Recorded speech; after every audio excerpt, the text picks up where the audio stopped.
This week, the World Economic Forum is hosting its annual summit in Davos, Switzerland, which gathers together elites from business, academia, government, and NGOs from around the world, and they really plot the future of humanity in their own thinking and their own dreaming.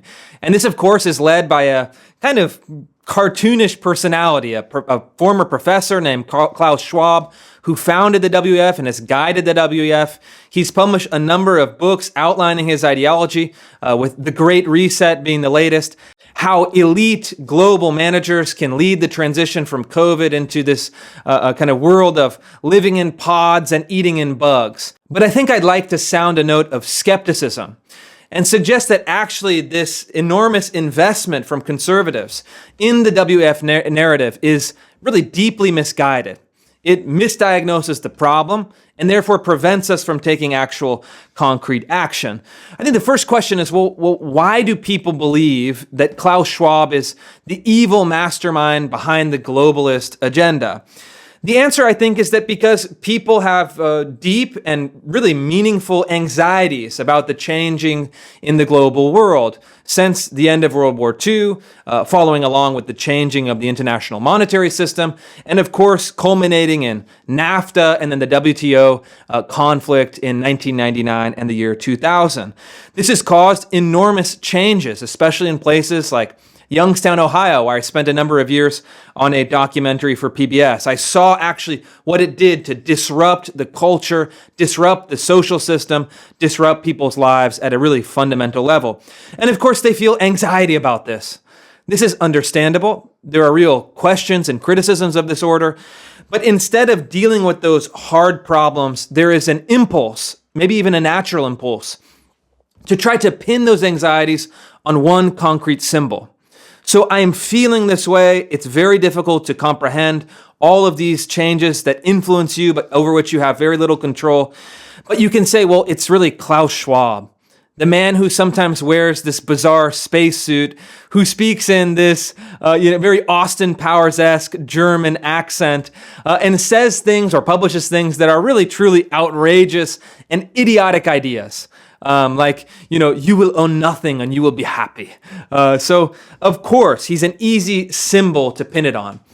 But there's real problems with this line of thinking. And again, I see this everywhere. You see this ginning up of conservative grassroots emotion that is then given symbolic resonance in this organization, in this single person, in this kind of this imagining of this cabal of people coming from all over the world to plot your future. And so it's really ripe territory for this conspiratorial way of thinking. So what's the problem with this? There are some conspiracy theories that I think are almost kind of folk pastimes. There's this great American tradition of conspiracies about the JFK assassination. And putting aside whether they're true or not, they're almost a kind of harmless academic or intellectual enterprise. But this is not one of those things. This is actually a problem for the here and now for three reasons. One is because it misdiagnoses the locus of control. It says, well, there's this faraway, shadowy conspiracy led by the man in the creepy suit, Klaus Schwab. So it says that is the locus of control over our own destiny, our own future as Americans, which is wrong. Second, it prevents effective action. If you believe that Klaus Schwab is running the show and then you're investing all of your proposed solutions into, overthrowing Klaus Schwab as the head of this global order, you're really creating ineffective action for creating meaningful change in people's lives here in your community, in your state, in your country. And then third, I think most importantly, it creates and engenders this attitude of defeatism, of impotence, of feeling powerless, of feeling helpless. Because as you're pinning it at that one singular personality or that one organization or that one agenda, you're abdicating your responsibility for taking meaningful action in your own life, actually in those institutions that surround you locally, and then through your elected representatives in Congress and in the executive, which still have almost all of the power for charting the future of the country. Klaus Schwab cannot impose his ideology on the United States.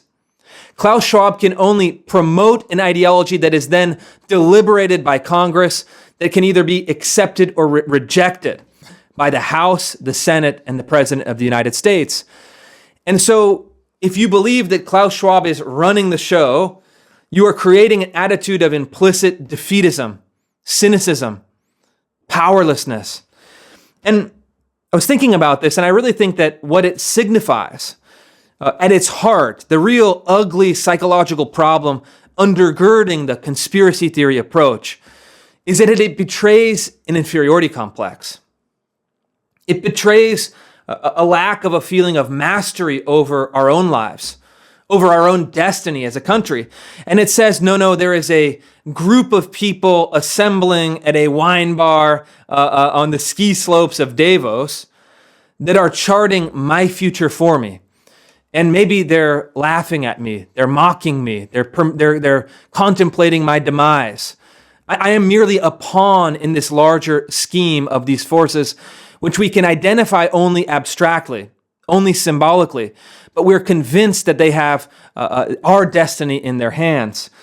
And so I think it's also a kind of inferiority complex among some folks in the conservative intelligentsia and in the media, etc., that really should know better. Those of us, I think, who have a sense of the world for how it works, can identify that the WEF, for example, is not really the source of these problems. It's a reflection of these problems. It's a promotional vehicle for these ideologies. And it's something that, of course, gathers elites from business and other sectors once a year. In my experience and my observation, not to plot the takeover of world institutions, but merely to distribute and confirm one another's social status and prestige. And so the idea is that, conservatives are outside these mechanisms of social status and prestige.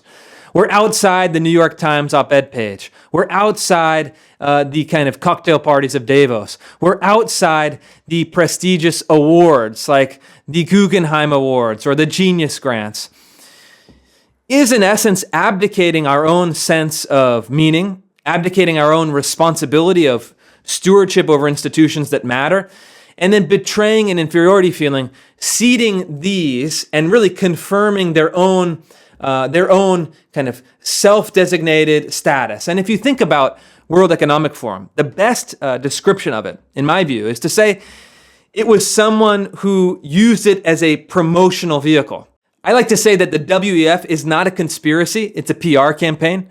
They do it all very openly. I think Klaus Schwab sees that the value of it is really in the promotional value, in the propaganda value, if you will, not in the kind of private value of any deal making or any collaboration that goes on at some of these meetings. And ultimately, I think we need to diagnose the problem accurately.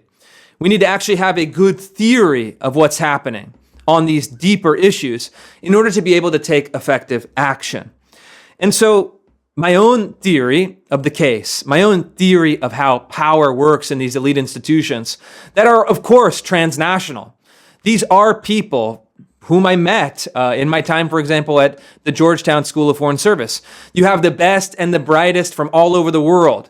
You're meeting the sons and daughters of the sheikhs in Saudi Arabia. You're meeting the sons and daughters of industry in the United States. You're meeting the sons and daughters of the Brussels NGO titans in Europe. They're all coming together to get this kind of education.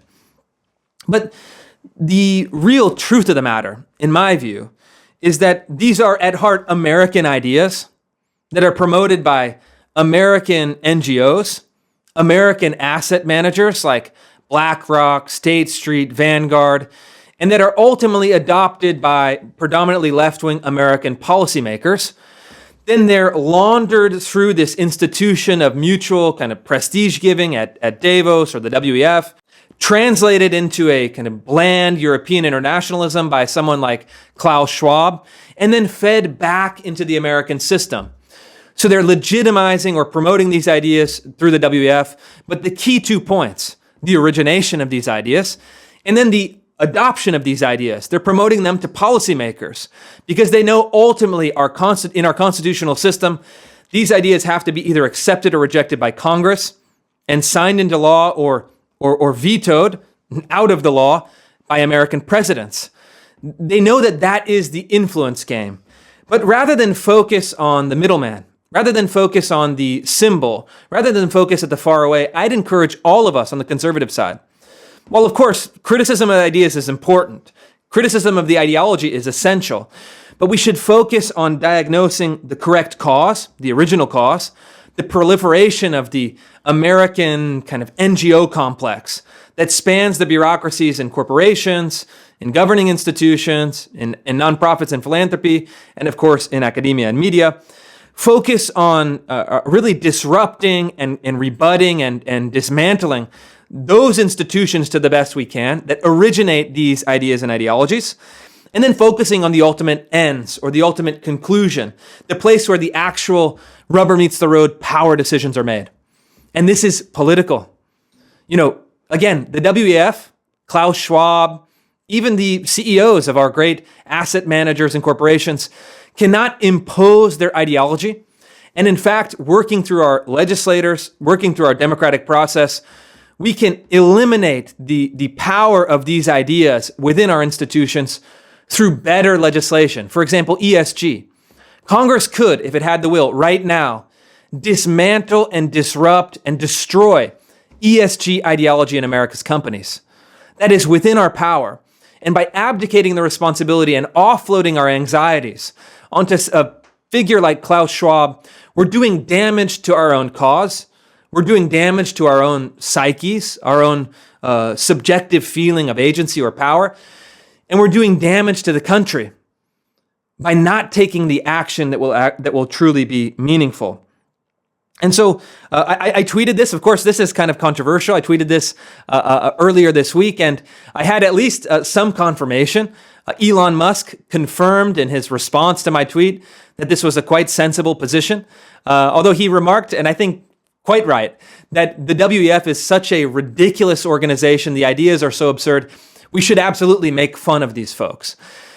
And I think that Elon is right, in his words, but it really reveals another tactic. I think he's even more right, and there's more wisdom in this, because ultimately, the WEF and organizations like it survive when we buy in to their claims of social status, their claims of of being the elite disseminator of opinion, and by making fun of them, by mocking them, by exposing them as an empty organization with a ridiculous person that doesn't actually have any power over us, over our legislators, over our institutions.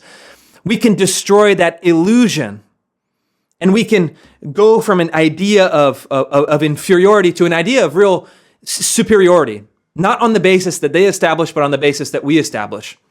We, on the basis of American sovereignty, on the basis of American history, on the basis of American institutions, reject these kind of pseudo-communities of places like Davos, Switzerland, and we're reasserting our authority as the American people. And then we're also going to kind of ridicule and mock you and expose you. I think that's a really good way to do it. So I think Elon Musk is right aligned with us.